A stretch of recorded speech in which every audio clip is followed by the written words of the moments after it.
स्वामी समर्थ मित्रांनो, जी स्त्री सोमवारी आपल्या पतीला हा पदार्थ खायला देते तिचा नवरा तिच्यावर फक्त प्रेम करतो. तिचा नवरा कधीही तिच्यावर रागराग करणार नाही. अशा परिस्थितीत स्त्रीचे तिच्या पतीसोबतचे जीवन अतिशय आनंदाने व्यतीत होऊ शकते. प्रत्येक स्त्रीची इच्छा असते की तिच्या घरात कधीही भांडण होऊ नये. पतीने तिच्यावर खूप प्रेम करावे, तिच्या बोलण्याचा आदर करावा, तिला समजून घ्यावे, तिच्या प्रत्येक समस्या सोडवाव्यात. नवऱ्याने तिचे प्रत्येक स्वप्न पूर्ण करावे. मित्रांनो, जेव्हा एखादी मुलगी लग्न करून सासरी येते तेव्हा तिला तिच्या नवऱ्याकडून खूप अपेक्षा असतात, कारण तिच्यासाठी एक नवीन आयुष्य सुरू होणार असतं. परंतु जर लग्न झाल्यावर नवरा बायकोचा आदर करत नसेल, तिला नेहमी शिवीगाळ करत असेल, तिच्या भावनांना महत्त्व देत नसेल आणि जर तिला नेहमी दुखवत असेल, अशा स्थितीत बायकोचे आयुष्य पूर्णपणे नरकासमान होऊन जाते आणि अशी स्त्री जिवंतपणे नरक यातना भोगत असते. तर मित्रांनो, आजच्या व्हिडिओचा आपला विषय आहे की अशी कोणती गोष्ट आहे, कोणता पदार्थ आहे, जर स्त्रीने तिच्या नवऱ्याला हा पदार्थ खायला दिला तर तिचा नवरा कधीही तिच्यावर रागराग करत नाही. शिवशंकराच्या कृपेने तो नेहमी तिच्यावर प्रेम करत राहतो. अशा परिस्थितीत स्त्रीचे वैवाहिक जीवन अगदी आनंदाने व्यतीत होते. तर चला जाणून घेऊया त्या गोष्टीबद्दल. त्यापूर्वी माझी तुम्हा सर्वांना एक नम्र विनंती आहे, जर तुम्ही अजून शॉर्ट टाईम कोट्सला सबस्क्राईब केलं नसेल तर आत्ता लगेच सबस्क्राईब करून घ्या आणि कमेंटमध्ये हर हर महादेव टाईप करायला विसरू नका. मित्रांनो, एकदा माता पार्वतीने भगवान भोलेनाथाला विचारले, हे स्वामी, मी पाहिले आहे की काही पुरुष असे आहेत, ते त्यांच्या पत्नीचा आदर करत नाहीत. ते नेहमी त्यांचा अपमान करत असतात. ते नेहमी पत्नीवर रागवतात. छोट्या छोट्या गोष्टीवर ते नेहमी नाराज होत असतात आणि त्यामुळे अशा नवऱ्याची बायको नेहमी दुःखी अवस्थेत असते. म्हणून प्रभू, मला जाणून घ्यायचे आहे की असा कोणता उपाय आहे का ज्याने पुरुषाचा राग कमी होतो, त्याच्या रागाचा पूर्ण अंत होतो आणि तो पुरुष त्याच्या पत्नीचा आदर करू लागतो, तिच्यावर प्रेम करू लागतो. जेव्हा भगवान शिव माता पार्वतीला म्हणतात, हे देवी, आज मी तुम्हाला एक कथा सांगणार आहे. जर एखाद्या स्त्रीने महिन्यातील कोणत्याही सोमवारी आपल्या पतीला शांतपणे एक गोष्ट खाऊ घातली तर तिचा पती आयुष्यभर तिचा आदर करतो. माता पार्वती म्हणते, प्रभू, अशी कोणती गोष्ट आहे जी पत्नीने तिच्या नवऱ्याला खायला दिली तर पती तिचा रागराग कायमचा करत नाही आणि बायकोचे आयुष्य आनंदाने भरून जाते. माता पार्वती म्हणाली, ठीक आहे प्रभू, तुम्ही कथा सांगायला प्रारंभ करा. तुम्ही सांगत असलेली कथा मी अगदी मनापासून ऐकणार आहे. मी तुम्हाला वचन देते. तेव्हा भगवान शिव माता पार्वतीला म्हणतात, हे देवी, एक खूप जुनी गोष्ट आहे. एका नगरात एक राजकुमार राहत होता. राजकुमाराचे लग्नाचे वय झाले होते, त्यामुळे त्याला आता लग्न करायचे होते. परंतु लग्नासाठी त्याला मुलगी त्याच्या आवडीची हवी होती, जिचे सफरचंदासारखे लाल गाल, सफरचंदाच्या बियांसारखे तपकिरी डोळे, सफरचंदासारखा गोड स्वभाव. त्याची अशी मुलगी त्याला राज्यात कुठेही सापडत नव्हती. म्हणून तो अशा मुलीच्या शोधात दुसऱ्या राज्यात गेला.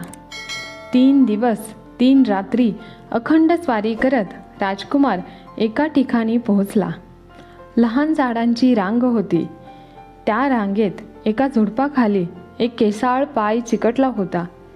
तो पाय पाहून राजकुमार थांबला. मग राजकुमाराला त्या झुडपातून एक आवाज ऐकायला आला, अरे माझ्या दुर्दैवाने मी इथे अडकलो आहे. माझा पाय ओढ, तरच तुला कळेल मी कोण आहे. मग राजकुमार म्हणाला, ठीक आहे. हे बोलताच राजकुमार बळजबरीने तो पाय ओढू लागला. राजकुमाराने पाय ओढल्यावर त्या झुडपामधून गोलाकार शरीर आलेल्या लाल हिरवे कपडे घातलेला एक छोटा माणूस बाहेर आला. तो माणूस आल्यानंतर त्याने राजकुमाराचे आभार मानले. राजकुमार म्हणाला, मला तुझी मदत करून खूप आनंद झाला, परंतु मला सांग, तू या झुडपात कसा काय अडकला होता? तेव्हा तो माणूस म्हणाला, हे राजकुमारा, एका राक्षसाने माझ्या मुलीला पळवून नेले आहे. जेव्हा मी माझ्या मुलीला वाचवण्यासाठी राक्षसाचा पाठलाग केला, तेव्हा पाठलाग करत मी इथपर्यंत येऊन पोहोचलो. तेव्हा त्या राक्षसाने मला झुडपामध्ये एका झाडाला चिपकवून ठेवले. मला धड हालचाल करता येत नव्हती. आज तू मला ओढून बाहेर काढल्यामुळे मी सुरक्षित आहे. अशा प्रकारे माझे प्राण वाचले आहेत. मी तुझा खूप आभारी आहे.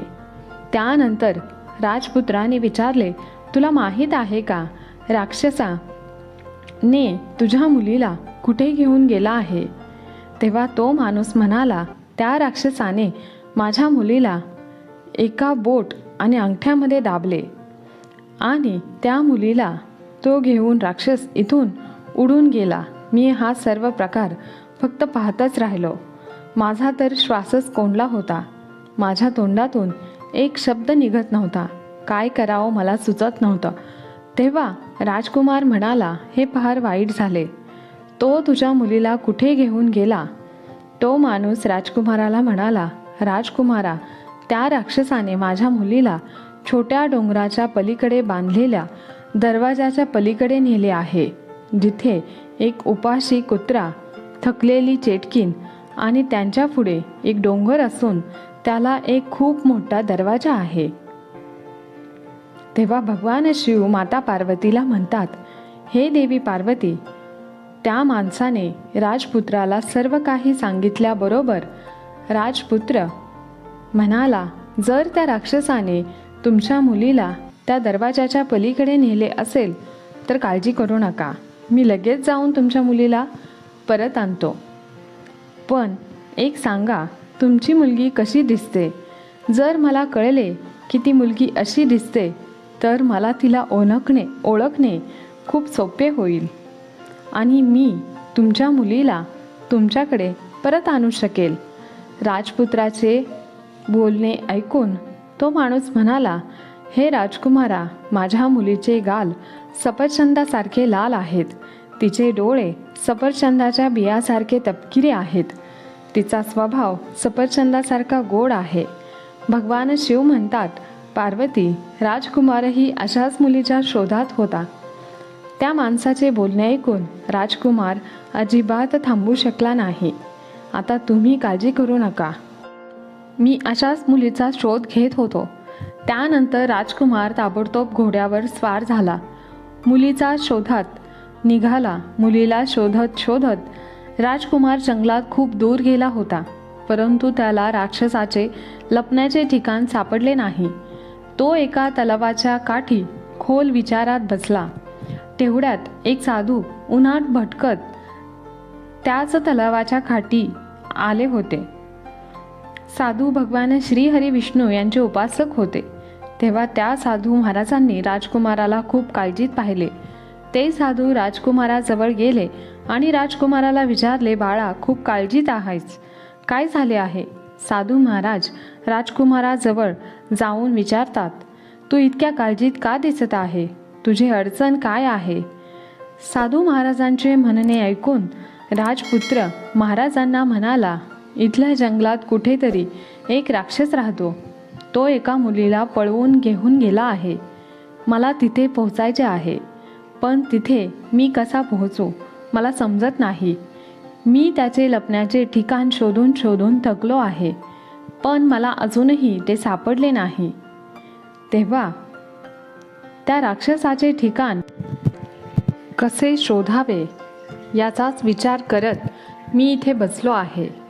भगवान शिव माता पार्वतीला म्हणतात, हे देवी, अशा प्रकारे राजकुमाराचे म्हणणे ऐकून त्या साधू महाराजांनी त्यांच्याकडे असलेल्या दैवी नजरेने पाहिले की राक्षसाचे ठिकाण खोटे आहे. मग पाहिल्यावर साधू महाराज राजपुत्राला म्हणाले, बाळा, मी तुला त्या राक्षसाचे लपण्याचे ठिकाण सांगतो, पण आणखी एक गोष्ट लक्षात ठेव. तू राक्षसाकडे गेल्यावर तुला अनेक अडचणींचा सामना करावा लागेल. आता मी तुला सांगतो कोणत्या अडचणी येतील. तू जेव्हा पुढे जाशील तेव्हा राक्षसाच्या ठिकाणावर पोहोचण्यापूर्वी सर्वप्रथम तुला एक कुत्रा भेटेल, जो खूप उपाशी आहे आणि रागवलेला आहे. आणि लक्षात ठेव, तो प्रत्यक्षात कुत्रा नाही, तो एक राक्षस आहे.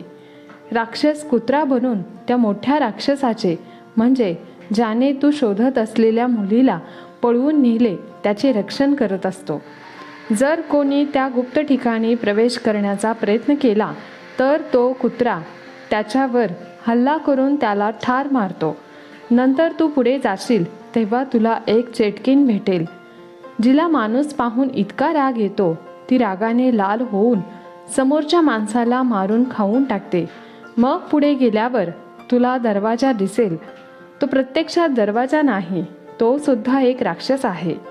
दरवाजाच्या रूपात पहारा देत आहे आणि आतमध्ये प्रवेश करणाऱ्याला तो लगेच खातो.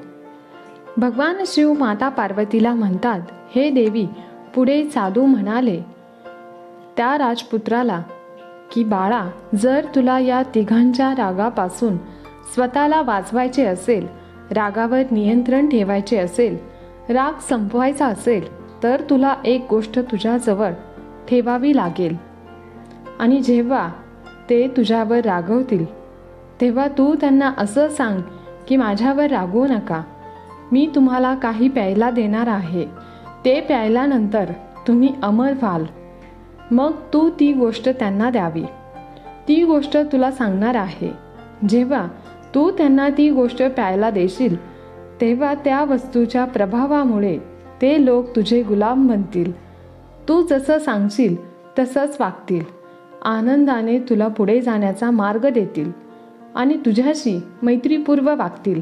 भगवान शिव माता पार्वतीला म्हणतात, हे देवी, अशा रीतीने साधू महाराजांचे म्हणणे ऐकून राजकुमाराने साधू महाराजांनी सांगितलेल्या वस्तूची व्यवस्था वनामधून केली. मग ती वस्तू बरोबर घेऊन राक्षसाच्या ठिकाणाच्या दिशेने तो निघाला.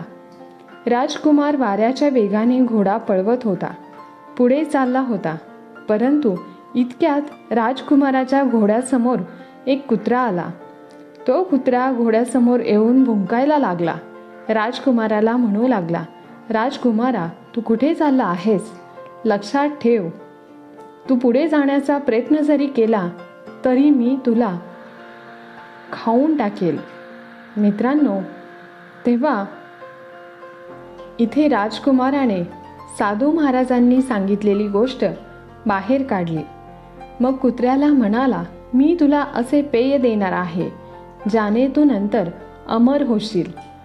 त्यामुळे माझ्याकडे हे पेय तुला घे आणि मला पुढे जाऊ दे. मग कुत्रा म्हणाला, जर असे असेल तर ठीक आहे, तू मला ती गोष्ट दे. राजपुत्राने ती गोष्ट काढून कुत्र्याला प्यायला दिली आणि म्हणाला, मी त्या राक्षसाच्या किल्ल्यावर जात आहे, जिथे सफरचंदासारखे लाल गाल, सफरचंदाच्या बियासारखे तपकिरी डोळे आणि सफरचंदाच्या रसासारखा गोड स्वभाव असलेली मुलगी कैद आहे. राजपुत्राचे बोलणे ऐकून कुत्रा म्हणाला, राजकुमारा, मला कोणाला बघताच राग यायचा, पण तू दिलेली गोष्ट मी प्यायलो तेव्हापासून माझा राग नाहीसा झाला. राजकुमार, तू खूप चांगला आहे, आता पुढे जाऊ शकतोस. मी तुझे काहीही नुकसान करणार नाही. पण एक गोष्ट लक्षात ठेव, जर तुला ती मुलगी कुठेही दिसली नाही तर तुला तिथे एक सफरचंद दिसेल, ते सफरचंद उचल. भगवान भोलेनाथ माता पार्वतीला म्हणतात, हे देवी पार्वती, त्यानंतर राजकुमाराने त्याच्यासोबत काही भाकऱ्या आणल्या होत्या. त्या भाकऱ्या कुत्र्याला दिल्या आणि म्हणाला, तू ह्या भाकऱ्या घे आणि तुझी भूक भागव. राजकुमाराने दिलेल्या भाकऱ्या कुत्र्याने आनंदाने खाल्ल्या. त्यानंतर कुत्रा राजकुमाराला म्हणाला, राजकुमारा, देव तुला त्या मुलीला मुक्त करण्याचा आशीर्वाद देवो. पण एक लक्षात ठेव, तुला तिथे एक सफरचंद नक्की दिसेल, ते न चुकता उचल.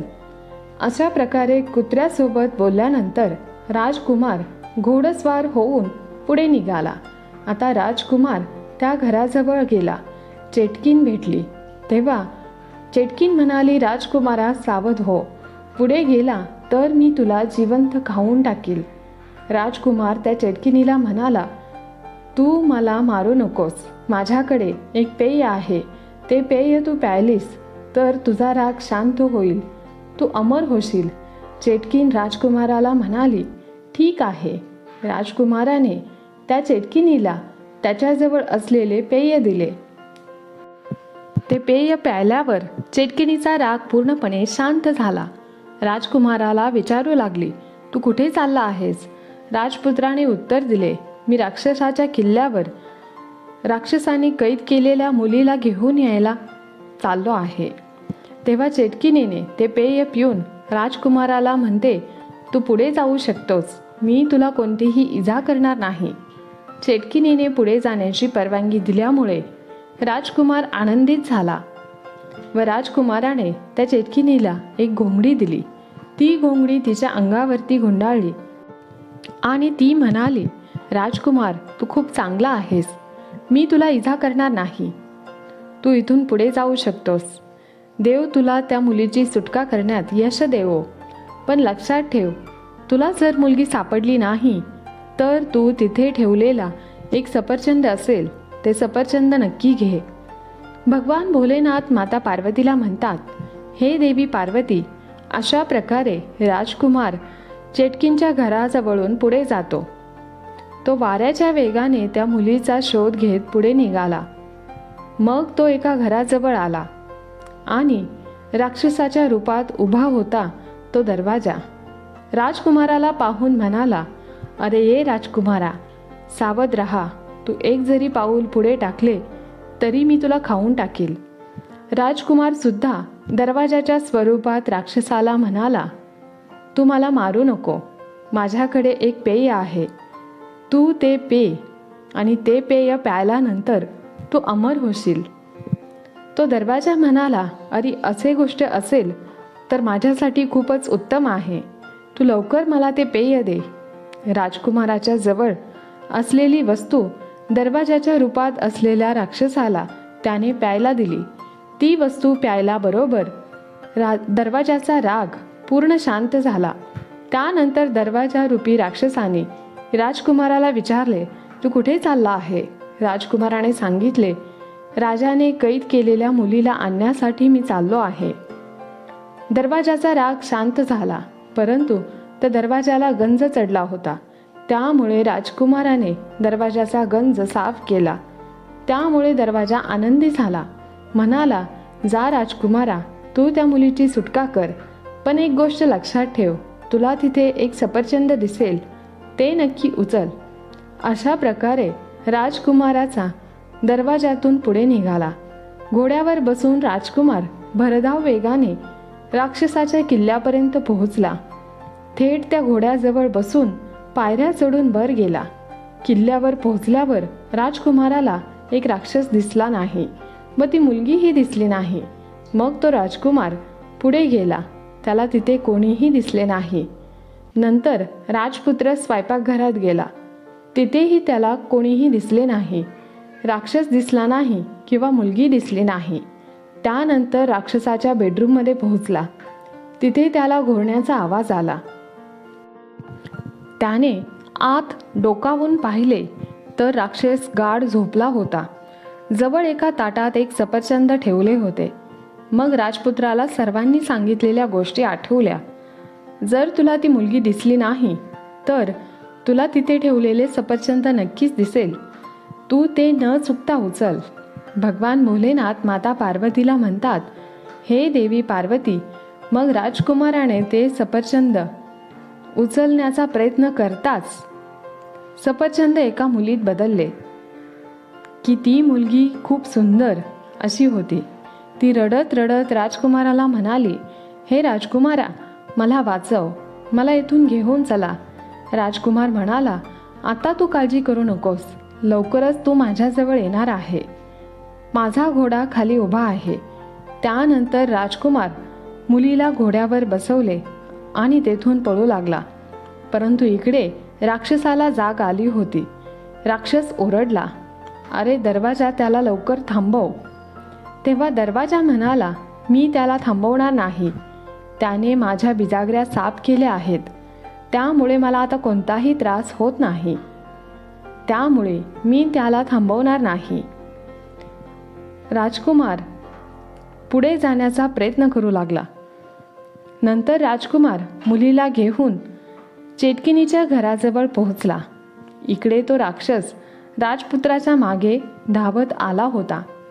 तो ओरडला, म्हणाला, अगं ये चेटकीन, त्या राजकुमाराला थांबव, इथून पुढे जाऊ देऊ नको. चेटकीन म्हणाली, मी त्याला थांबवणार नाही, कारण राजकुमाराने मला झोपण्यासाठी मखमली एक घोंगडी दिली आहे. अशा प्रकारे राजकुमार मुलीला घेऊन तेथूनही पुढे निघाला.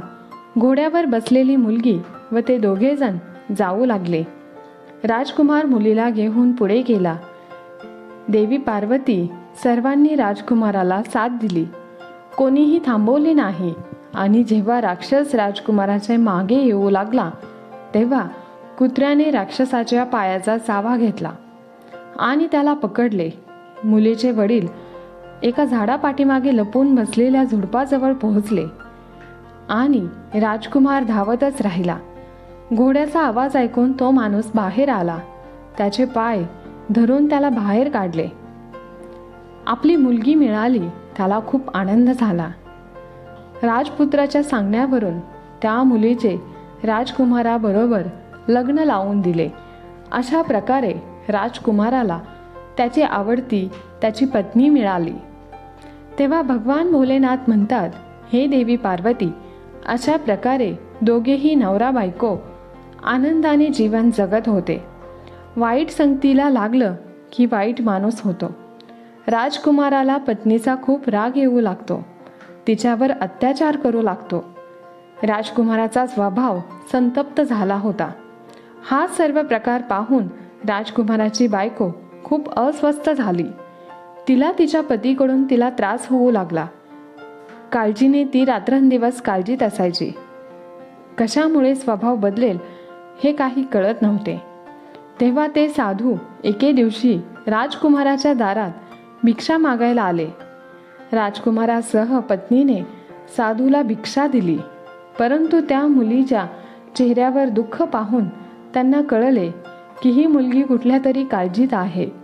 साधू महाराजांनी अंतर्दृष्टीने पाहिले की मुलीला कोणत्या गोष्टीचा त्रास आहे. तेव्हा त्यांना समजले की राजकुमाराचा स्वभाव खूप बदलला आहे. तो रागीट झाला आहे. साधू महाराजांनी राजकुमाराच्या जवळ सांगितले होते तेच त्यांनी राजकुमाराच्या पत्नीला सांगितले की पत्नीने त्याच झाडाच्या पानांचा रस घेतला, त्यात सुपारी मिसळून गुपचूप राजकुमाराला सोमवारी प्यायला दिले. त्यामुळे राजकुमाराचा राग कायमचा संपला. तो त्याच्या पत्नीवर प्रेम करू लागला. शेवटी माता पार्वती म्हणते, प्रभू, मला आता समजले की जी स्त्री शांतपणे तिच्या नवऱ्याला सोमवारी सुपारी व त्या झाडाच्या पानांचा रस मिसळून प्यायला देते, त्या पतीचा राग कायमचा नाहीसा होतो. भगवान शिव म्हणतात, पार्वती, तुला बरोबर समजले आहे. बेलाचे पान मला खूप प्रिय आहे. त्या पानांचा असा उपाय केल्यामुळे माणसाचा राग नाहीसा होतो. तर मित्रांनो, तुम्हाला हा व्हिडिओ आवडला असेल तर जास्तीत जास्त शेअर करा व चॅनलला सबस्क्राईब करायला विसरू नका. तसेच बेल आयकन देखील प्रेस करा. धन्यवाद. श्री स्वामी समर्थ. जय जय स्वामी समर्थ.